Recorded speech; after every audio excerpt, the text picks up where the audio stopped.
Hello guys, আসসালামু আলাইকুম। Welcome to my new YouTube channel.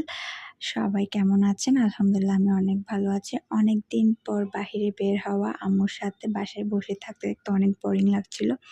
আর বাহিরে বের হয়ে দেখি রাস্তায় অনেক গেট বাঁধানো হয়েছে, যেহেতু এটা গত মাসের ভিডিও ছিল। মিলাদুন্নবী ছিল। মিলাদুন্নবী হচ্ছে আমাদের নবীজির জন্মবার্ষিক।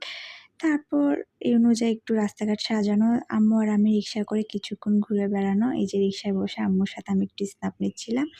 তারপর এই যে দেখছেন মসজিদটা, এটা কিন্তু সবাই চেনে, চিটাগংয়ের গায়বী মসজিদ, পাঠানতলী, বা এটাকে চারটেশ্বরী মসজিদও বলা হয়। আর সেদিন কিন্তু রাস্তায় তেমন যানজট ছিল না, মানে অনেক কম, কারণ অনেক সময় তো আগ্রাবাদ এলাকায় খুবই যানজট থাকে। আপনারা যারা চিটাগংয়ে থাকেন তারাই জানেন। তো সেদিন অনেক রাস্তা ফাঁকা ছিল, খুব আরাম লাগছিল। তারপর আমরা একটু কাজে আগ্রাবাদে গিয়েছিলাম, যে কাজটা করার জন্য সেটা আমরা কম্পিউটারের দোকানে করছিলাম। আর আমি সেখানের ফাঁকে, যেহেতু ওখানে অনেক মানুষ ছিল, ওদের কাজ হওয়ার পর তো আমার কাজ করবে, তাই না? সেজন্য আমি একটু ফ্লাওয়ারগুলো দেখছিলাম। ফ্লাওয়ারগুলো কিন্তু অনেক সুন্দর ছিল, মাশাআল্লাহ। তারপর কাজ শেষ করে আম্মুকে বললাম, চলো একটু সামনে হকার্সগুলো দেখে আসি। এই যে এখানে অনেক রকমের হকার্স বসে।